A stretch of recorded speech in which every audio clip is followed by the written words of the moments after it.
बिस्मिल्लाहिर्रहमानिर्रहीम अस्सलाम वालेकुम वरहमतुल्लाहि वबरकातुहू। माय डियर स्टूडेंट्स, हमारी डिस्कशन 9th क्लास की मैथमेटिक्स के ऊपर जारी है, जिसमें आज हम इंशाल्लाह एक्सरसाइज 2.4 का आगाज करने जा रहे हैं। तो इंशाल्लाह आज के इस लेक्चर में एक्सरसाइज 2.4 का क्वेश्चन नंबर 1 का part number 1 and part number 2 अपने आज के इस लेक्चर में देखेंगे। तो आइए जी आज का लेक्चर स्टार्ट करते हैं।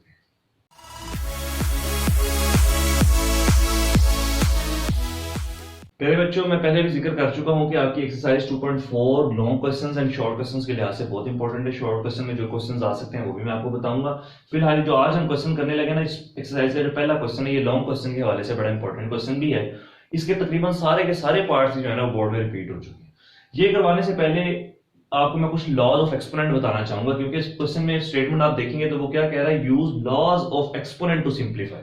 अब लॉज ऑफ एक्सपोनेंट क्या है, ये चंद एक लॉज मैंने आपके सामने लिखे हैं, मैं इनको मैं एक्सप्लेन कर देता हूं कि फॉर एग्जांपल अगर आपके कोई दो नंबर्स आपस में मल्टीप्लाई हो रहे हों, जैसे कि हम कहते हैं ना, ये देखें जैसे लिखते हैं इसको 2 मल्टीप्लाई बाय 3, तो ये दो नंबर्स आपस में मल्टीप्लाई हो रहे हैं।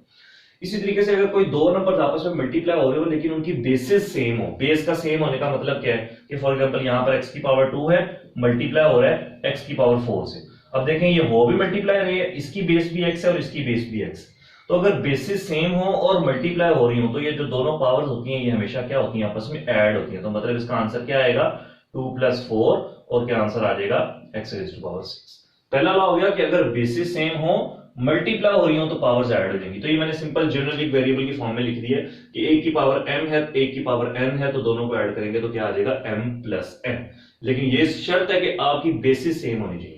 दूसरा लॉ देखें, a⁻m और ब्रैकेट लगी है, फिर एक और पावर है n। मिसाल के तौर पे इसको यूं लिखा हुआ है 2⁻³ और फिर ब्रैकेट लगी हुई है और फिर दोबारा से लिखा हुआ है 2। अच्छा, इसमें और 2⁻³ इन दोनों में फर्क क्या है? फर्क देखने में तो सिर्फ बजाहिर ये लग रहा है कि सिर्फ ब्रैकेट का फर्क है, लेकिन ऐसा नहीं है। जब ब्रैकेट लगी होती है ना, तो ये दोनों पावर्स होती हैं ये आपस में मल्टीप्लाई हो जाती हैं। अगर पावर की पावर हो तो फिर क्या होता है कि ब्रैकेट लगे होने की वजह से ये दोनों पावर्स आपस में मल्टीप्लाई होती हैं। मतलब इसका आंसर क्या आएगा, 2⁻³ आएगा। लेकिन अगर ब्रैकेट ना लगी हो तो फिर क्या होता है, फिर हम करते हैं इसकी पावर जो लिखी होती है ना, वो पावर ले लेते हैं। पावर कैसे लेते हैं, जैसे फॉर एग्जांपल मेरा 3⁻² का मतलब क्या आएगा, 3 को 3 से मल्टीप्लाई करना है 2 दफा, तो आंसर आएगा 9। तो क्या बनाइए, 3 की पावर 2 करेंगे तो 9, तो ये आंसर आएगा 2⁻9। अब आप खुद देख लें दोनों में कितना फर्क है, ये 2⁻6 आ रहा है, ये 2⁻9 आ रहा है। तो इसका क्या मतलब हुआ, अगर कोई भी पावर होगी और ब्रैकेट के बाद एक और पावर होगी तो दोनों पावर्स आपस में मल्टीप्लाई होंगी। दोनों पावर्स हमेशा आपस में मल्टीप्लाई होंगी। ये याद रखना, ये लॉ सारे के सारे हमने क्वेश्चन से इस्तेमाल करने हैं। तो प्यारे बच्चों, आपका ये वाला लॉ भी हो गया, ये लॉ भी हो गया। अगले पर आते हैं। थर्ड लॉ में कहता है कि अगर आपका कोई भी नंबर है, दो आपस में नंबर मल्टीप्लाई हो रहे हैं डिफरेंट बेसिस के, और उसकी होल की पावर लिखी हुई है, फॉर एग्जाम्पल कुछ भी है n, मैंने यहाँ पर जो जनरली लिखा है वही आपको समझा रहा हूं। तो ये वाली पावर जो है वो इसके साथ भी आ जाएगी और इसके साथ भी आ जाएगी। मतलब क्या बन जाएगा, a⁻n b⁻n।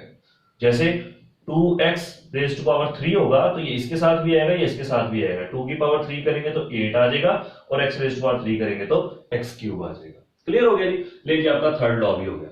फोर्थ लॉ पर आ जाए, अगर डिवाइड हो रहा हो, सेम वही वाला काम है, a और b⁻n डिवाइड हो रहा है, तो ये पावर इसके साथ भी आएगी और इसके साथ भी आएगी, a⁻n डिवाइडेड बाय b⁻n। जैसे दोनों में मल्टीप्लिकेशन में हर किसी वैल्यू पर सेपरेट लिए तो 2 थी, 200 वैल्यूज भी होती। अगर ब्रैकेट के बाहर पावर लगी होगी तो हर के साथ अपनी अपनी अलग अलग पावर आ जाएगी। ठीक है जी, ये वाला लॉ भी आपका हो गया। इसी लॉ से आप समझ लें कि आगे एक और लॉ बना है कि फॉर एग्जांपल अगर आपका एक नंबर है a⁻m है और b⁻n है, मिसाल के तौर पर, या इसको भी यूं लिख लेते हैं, फिलहाल सेम वेरिएबल से समझ लेते हैं, a⁻n। अब जब भी कभी आप कोई भी वैल्यू न्यूमिनेटर से डिनोमिनेटर या डिनोमिनेटर से न्यूमिनेटर, मतलब नीचे से आप ऊपर या ऊपर से नीचे, ठीक है, डिनोमिनेटर से न्यूमिनेटर या न्यूमिनेटर से डिनोमिनेटर, जब भी कभी आप वैल्यू ऊपर या नीचे या ऊपर करेंगे उसकी पावर का साइन चेंज हो जाएगा। क्या मतलब है कहने का मेरा, फॉर एग्जांपल जैसे मैंने ये लिखा है ना, अगर मैं इसको लेके जाता हूं ना ऊपर, आपको ये पता है कि जिसकी पावर के साथ कोई साइन नहीं होता तो हम उसको पॉजिटिव कंसीडर करते हैं। इसकी पावर के साथ कोई साइन नहीं है तो पॉजिटिव है। इसको कैसे लिखेंगे, a⁻m, वो तो ऑलरेडी ऊपर लिखा हुआ था। अब मैं इसको नीचे से ऊपर लेकर गया हूं ना, तो ये ऊपर जाकर मल्टीप्लाई हो जाएगा और +n से क्या हो जाएगा, -n। अब फिर वही वाली प्रॉपर्टी आ गई, देखें पहली वाली प्रॉपर्टी कि बेसिस सेम हो, मल्टीप्लाई हो रही हो तो पावर्स ऐड हो जाएंगी। तो ऐड कैसे होगी चेक करें जरा, a⁻m प्लस और दूसरी पावर है -n, तो क्या बन जाएगा, a⁻m +- -n। तो इसलिए हम ये दो काम करने की बजाय इसके बाद डायरेक्ट ये वाला काम कर देते हैं। ठीक हो गया। अगर आप ये वाला स्टेप कर देंगे तो ठीक है, लेकिन ये वाला स्टेप करने की जरूरत नहीं। उसके बाद जी आपका ये वाला लॉ भी हो गया। फिर आपने कुछ इंपॉर्टेंट बातें याद रखनी है, किसी भी नंबर की, चाहे वो आपका 1 लाख 1 करोड़ ही क्यों ना हो, कोई भी नंबर हो दुनिया जहान का, उसकी अगर आपकी पावर 0 होगी तो उसका आंसर हमेशा 1 आएगा। ये बात आपको याद रखनी, चाहे कोई वो कांस्टेंट नंबर हो, चाहे वो कोई वेरिएबल हो। आप कैलकुलेटर में अपने करके चेक भी कर सकते हैं।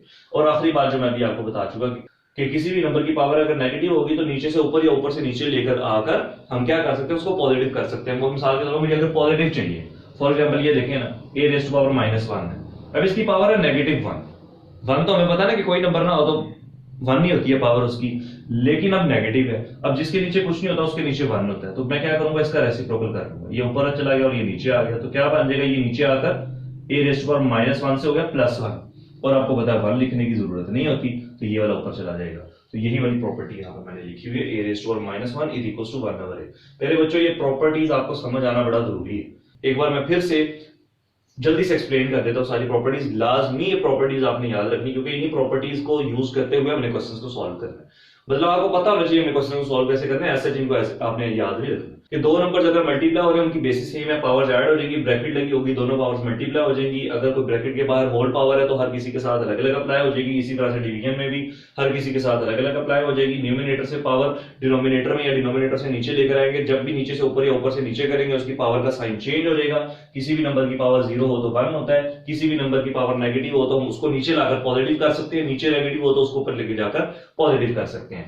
ये थी कुछ प्रॉपर्टीज, ये थी कुछ लॉज जो आपने याद रखने हैं। हम क्वेश्चन स्टार्ट करते हैं। क्वेश्चन में कहीं ना कहीं इस तरह की प्रॉपर्टी इस्तेमाल होंगी। पूरी एक्सरसाइज में इन्हीं में से कोई ना कोई लॉज जो है ना इस्तेमाल हो रहा होगा। आपने एज सच इनको एज इट इज याद नहीं रखना, बस आपको पता होना चाहिए कि हमने करना क्या है, क्या क्या तरीके हैं इस्तेमाल करने के।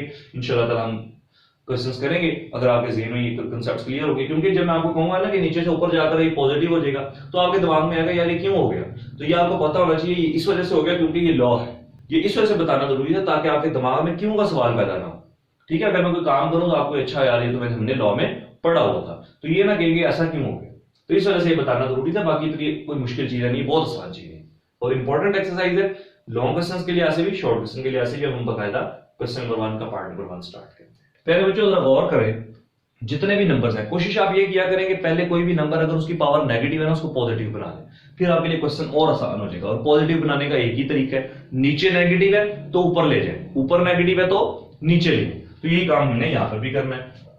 अब चेक करें जरा, 243 जो है ये ऊपर नेगेटिव पावर में है, पावर देखनी है हमेशा, ये वैल्यू का साइन नहीं देखना। 32 भी ऊपर नेगेटिव में है, ये वाला नीचे नेगेटिव में है, मतलब ऊपर वाले अगर मैं नीचे ले आऊं और नीचे वाला अगर मैं ऊपर ले जाऊं तो मेरा सारा का सारा काम तमाम हो जाएगा। तो हम क्या करेंगे, यहां पर 196 को ले गया मैं ऊपर, ठीक हो गया जी। अब इसकी पावर -1 थी, ऊपर जाकर +1 हो जाएगी, तो +1 आपको पता लिखना जरूरी नहीं होता।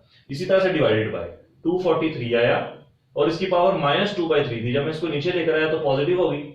इसी तरीके से 32, ये डॉट का मतलब मल्टीप्लाई, ठीक है। आप इंशाल्लाह फर्दर क्लासेस में फिजिक्स में पढ़ेंगे, एक होता है डॉट प्रोडक्ट, एक होता है क्रॉस प्रोडक्ट। तो ये डॉट का साइन इस्तेमाल करना है, मैं आपको भी यही रिकमेंड करूंगा उसकी वजह, क्योंकि ये वेरिएबल्स हम लोग इसमें यूज कर रहे होते हैं, तो बाद बच्चों की आदत होती है वो एक्स भी यूं लिखते हैं और मल्टीप्लाई तो ऑब्वियसली यूं होता है। तो अब देखें इन दोनों में से फर्क करना मुश्किल हो गया कि कौन सा एक्स है कौन सा मल्टीप्लाई। बाद तो यूं भी लिख रहे होते हैं ना जल्दी जल्दी में और साथ मल्टीप्लाई लिखे तो कंफ्यूज हो जाती है। तो इस वजह से आपने हमेशा डॉट का इस्तेमाल करना है मल्टीप्लाई के लिए, ठीक है जी। अच्छा, अब आज 32 भी ऊपर नेगेटिव था, तो जब इसको नीचे लेकर आएंगे तो इसकी पावर भी क्या हो जाएगी प्यारे बच्चों, पॉजिटिव हो जाएगी, ठीक हो गया जी। ये काम हो गया, सारी मैंने पावर्स पहले स्टेप में क्या की, पॉजिटिव की।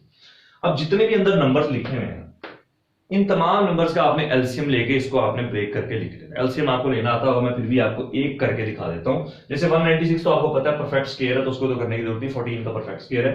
32 में आपको करके दिखा देता हूं कैसे, मतलब मैं कहना चाह रहा हूं कि आप एलसीएम लेंगे ना, 32 2 16 32 2 8 16 2 4 8 2 2 4 2 1 2 1 2 3 4 5, मतलब 2 5 दफा आ रहा है, तो इसका मतलब है 2 रेज़ टू पावर 5 जो है वो इक्वल होता है 32 के। अगर फॉर एग्जांपल मेरा यहां पर मिसाल के तौर पे यहां पर मेरा 3 दो दफा आ रहा होता तो मैं क्या लिख लेता, 2 raise to power 1 2 3 multiply by 3 raise to power 2। तो जो कुछ भी होगा आपने सिंपल वही चीज मेंशन कर देनी। इस तरह से आपने एलसीएम लेके उसको ब्रेक करके लिख लेना। ये चंद एक वैल्यूज हैं, जो 32 है, 243 है, 196 है। ये जो 243 है ना, ये आपके आगे क्वेश्चन में भी इस्तेमाल होना है, तो आप इसको याद रख लेंगे ये होता क्या है, ठीक है। तो 196 तो आपको पता चल गया, मैंने अभी बताया कि ये 196 जो है पहले बच्चों आपका 14 का स्क्वायर होता है, और स्क्वायर रूट ऑलरेडी ऊपर लिखा हुआ था, वो एज इट इज आ जाएगा। 343 जो है वो 3 की पावर 5 होती है। आप करके चेक कर लीजिएगा ताकि वीडियो ज्यादा लेंथी ना हो जाए, तो मैं आपको करके दिखा नहीं रहा। ये छोटा प्रीवियस क्लासेस वाला काम है, बहुत बच्चों वाला काम है, बहुत बेसिक काम है, सिर्फ एलसीएम लेना है। यहाँ पर 243 लिखेंगे तो वो 3 रेज़ टू पावर 5 बनेगा। तो यहाँ पर आ जाएगी 3 raise to power 5 whole raise to power 2/3 multiply है। 32 मैंने अभी करके दिखाया 2 रेज़ टू पावर 5, तो यहाँ पर आ जाएगा 2 raise to power 5 whole raise to power 1/5। अब देखिए जिस जिसकी कटिंग होती है उसकी आपस में आप कटिंग कर दें। ये 5 इस 5 से कैंसिल, ये स्क्वायर रूट से कैंसिल, ठीक हो गया। और तो इसके अलावा मजीद कुछ भी कैंसिल नहीं हो रहा, तो आप यहाँ पर लिख दें क्या रह जाता है, बाकी सिर्फ 14 रह गया डिवाइडेड बाय, अब इसको मल्टीप्लाई कर दें। अब ये देख चेक करें, मैंने भी आपको बताया था कि कोई भी नंबर है उसकी कोई भी पावर है, ब्रैकेट लगी हुई है और एक और पावर है, तो ये दोनों पावर्स ने आपस में हमेशा मल्टीप्लाई होना है। तो 5 multiply by 2/3, 5 multiply by 2/3, answer क्या आएगा 5 टू द 10, 10 डिवाइडेड बाय 3 आ जाएगा। तो अब यहाँ पर 3 की पावर में अब क्या लिख देंगे 3 रेज़ टू पावर 10/3, और बाकी सिर्फ रह गया 2 रह गया, क्योंकि 5 5 से कैंसिल हो गया था। अब मजीद यहाँ पर देखें कुछ कटिंग होती हो तो ये चेक करें जरा, 2 1 2 एंड 2 7 40, ठीक हो गया। इसको साथ साथ आप देखते रहिएगा ताकि अगर मैं कुछ कटिंग करूं तो ये ना हो कि आपसे बाद में पढ़ा ना जाए, इसलिए ज्यादा तवज्जो करके देखते रहिएगा। अच्छा जी, अब आगे आते, अब जो बच गया एक बार वो लिख ले। मैं आपको इंशाल्लाह कोशिश करूंगा कि बिल्कुल जो है ना बहुत बेसिक और स्टेप बाय स्टेप चीजें करवाऊं ताकि आप लोगों के लिए बिल्कुल भी ना प्रॉब्लम बाकी ना रहे। तो ऊपर रह गया था पहले बच्चों आपका 7, ये आ गया 7, डिनोमिनेटर में रह गया सिर्फ 3 रेज़ टू पावर 10/3 रहेगा, क्योंकि 2 तो कैंसिल हो गया। अब ये जो स्टेप है ना, ये स्टेप बहुत इंपॉर्टेंट स्टेप है, क्योंकि बाज बच्चे, बल्कि हर बच्चा यहां तक पहुंच जाता है, इससे आगे उसे सॉल्व नहीं होता क्वेश्चन। तो ये स्टेप पर मैं प्यारे बच्चों सिर्फ आप लोग की आसानी के लिए और आपको ये बताने के लिए कि ये स्टेप इंपॉर्टेंट है, मैंने यहाँ पर स्टार का निशान भी बना। तो ये स्टेप आपने जरूर याद रखना है। करना क्या है, जैसे मिसाल के तौर पर 10/3 है, मैं सिर्फ अभी 10 को पकड़ रहा हूं। आप 10 को देखें, 10 को हम 9+1 लिख सकते हैं ना। अब 9+1 ही क्यों लिख रहा हूं, ये भी सवाल बच्चों के दिमाग में आता है, क्योंकि 10 को तो मैं 8+2 भी तो लिख सकता हूँ, 7+3 भी तो लिख सकता हूँ, 6+4 भी तो लिख सकता हूँ। 9+1 ही क्यों लिखा मैंने, 9+1 इस वजह से लिखा, मैंने डिनोमिनेटर को देखते हुए लिखा, डिनोमिनेटर में 3 था, तो ताकि वो 3 से ना कुछ कटिंग हो जाए। अब आप कहेंगे 6 की भी तो कटिंग होती है, लेकिन जो बाकी नंबर बचेगा ना 4, अब वो 4/3 बचेगा। अब आपको एक्सरसाइज, प्रीवियस एक्सरसाइज का मैं अगर रेफरेंस दूं तो आपको याद होगा कि हम यहाँ पर 1 ओवर फॉर्म में होता था, तो उधर जाकर वो क्यूब रूट बन जाता था। तो ये चीज का ख्याल भी रखना है। तो यहां पर मैं यही काम करूंगा। अब जैसे मैंने आपको बताया कि बेसिस सेम हो, मल्टीप्लाई हो रही हो, तो पावर्स ऐड होती हैं। जैसे तवज्जो करनी जरा, ये बड़ा इंपॉर्टेंट पॉइंट है, ये हम रिवर्स आने लगे कि इसकी पावर m है और इसकी पावर n है, बेसिस सेम है, मल्टीप्लाई हो रही है, तो पावर्स होंगी ऐड, मतलब कि a raise to power m plus n। और अगर बेसिस सेम हो, मल्टीप्लाई हो रही है, पावर्स ऐड हो रही हैं, ठीक है, यहां तक तो समझ आ गया। और अगर पावर्स इस तरह से ऐड हो रही हो तो इसका क्या मतलब है, उसको मैं ब्रेक करके यूं भी तो लिख सकता हूं ना कि दोनों की बेस अलग अलग ले ली और बीच में हमेशा मल्टीप्लाई का साइन आएगा। जो बच्चे ज्यादा गलती करते हैं वो करते ही ये हैं कि जब इसको वापस रिवर्स इसमें लेकर आते हैं ना, तो वो क्या लिख देते हैं a raise to power m plus a raise to power n।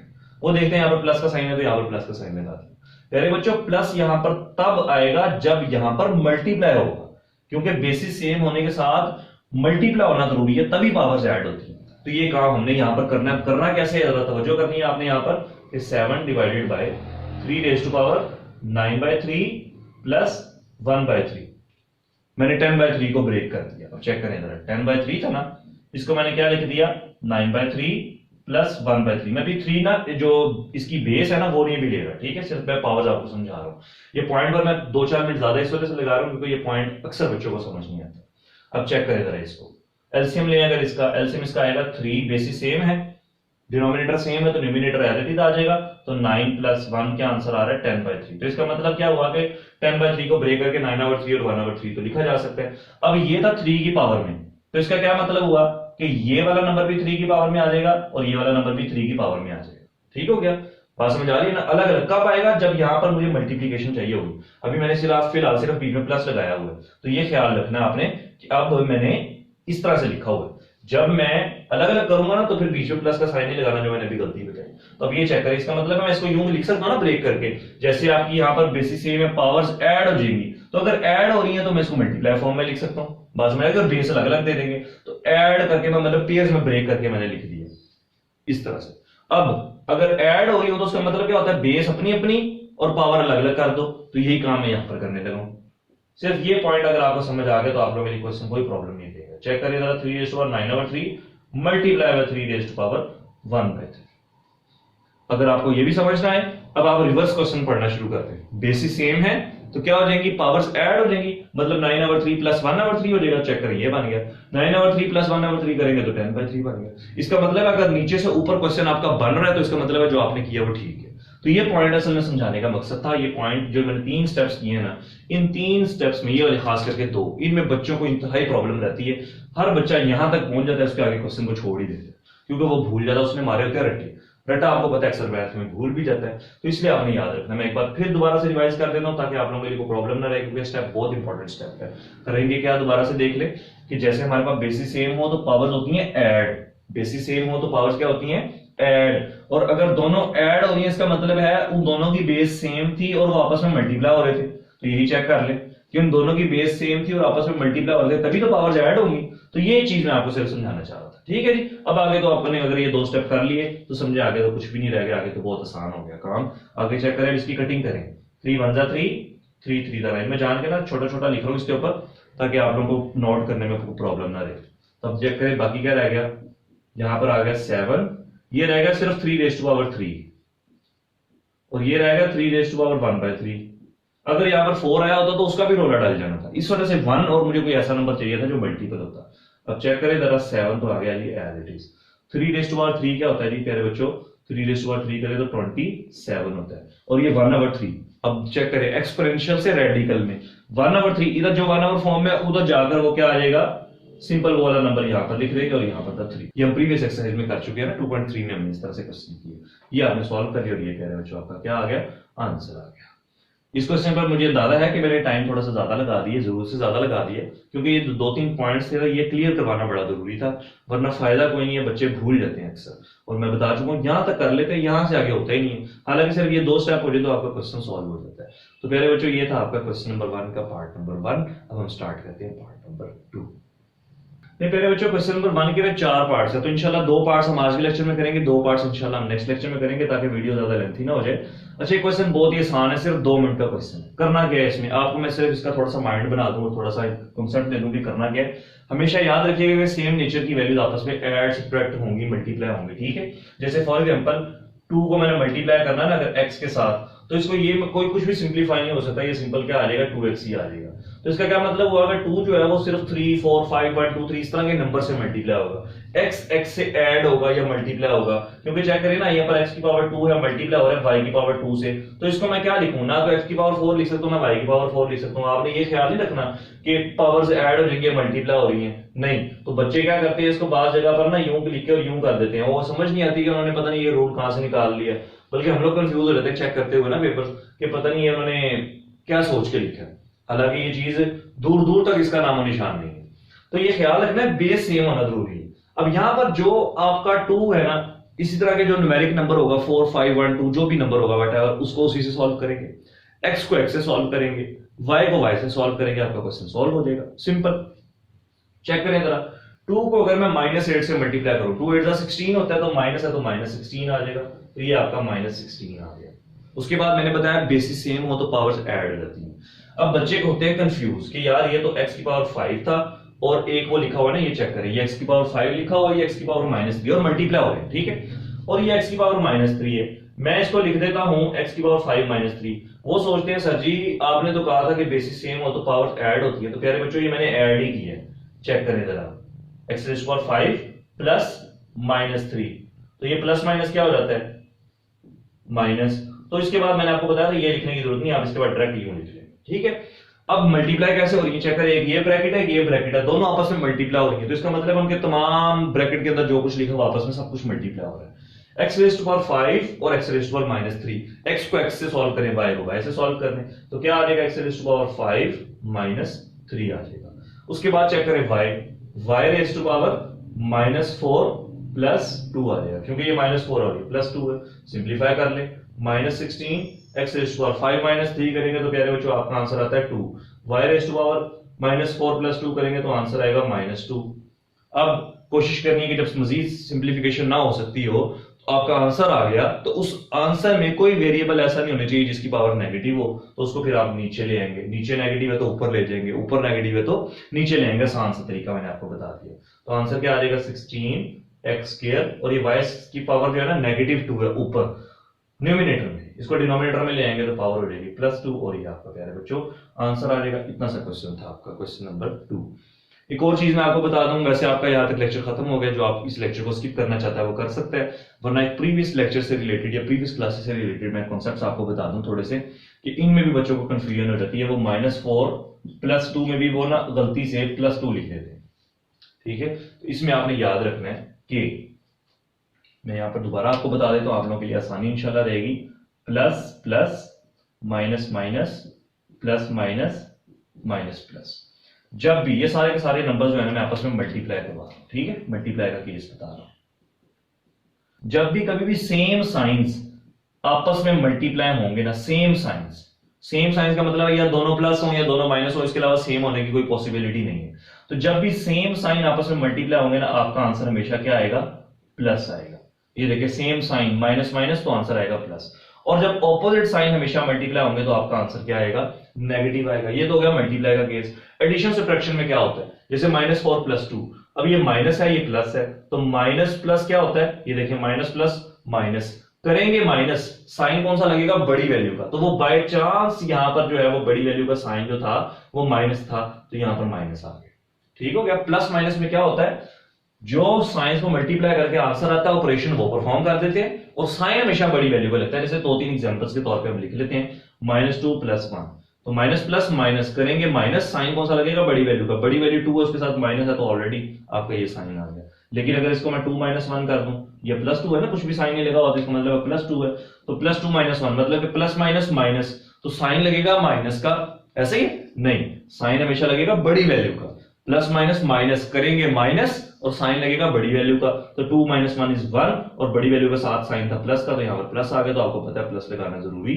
नहीं होता। तो ये एक बहुत बेसिक सा कॉन्सेप्ट था, इसमें भी आपको अक्सर जगह पर बच्चों को ना प्रॉब्लम फेस करनी पड़ती है। तो इस तरह से मैंने एक लेक्चर के अंदर ये चीज भी क्लियर कर दी है। उम्मीद करता हूँ प्यारे बच्चों आज का लेक्चर आपको बड़े अच्छे तरीके से समझ आ गया होगा। कोशिश कीजिएगा कि इस एक्सरसाइज को भी साथ साथ पकड़ लें। ये इंपॉर्टेंट एक्सरसाइज है। ये वाला जो क्वेश्चन है ये शॉर्ट क्वेश्चन में आता है, जो पहला क्वेश्चन किया हमने वो लॉन्ग क्वेश्चन में आता है। इसके तकरीबन सारे के सारे क्वेश्चंस बारहा रिपीट हो चुके हैं डिफरेंट बोर्ड्स में, खास करके लाहौर बोर्ड और फेडरल बोर्ड में। तो इसलिए ये एक्सरसाइज इंपॉर्टेंट है। जैसे आपकी चैप्टर 1 से 1.6 एक्सरसाइज बहुत इंपॉर्टेंट थी, इसी तरह से इस पूरे चैप्टर में 2.4 एक्सरसाइज बहुत ज्यादा इंपॉर्टेंट है। कोशिश कीजिएगा कि इन क्वेश्चंस की अच्छे तरीके से प्रैक्टिस कीजिएगा। इंशाल्लाह ताला बहुत जल्द नई वीडियो के साथ आप सबकी खिदमत में हाजिर होंगे। तब तक के लिए इजाजत दीजिए। अस्सलाम वालेकुम व रहमतुल्लाहि व बरकातहू।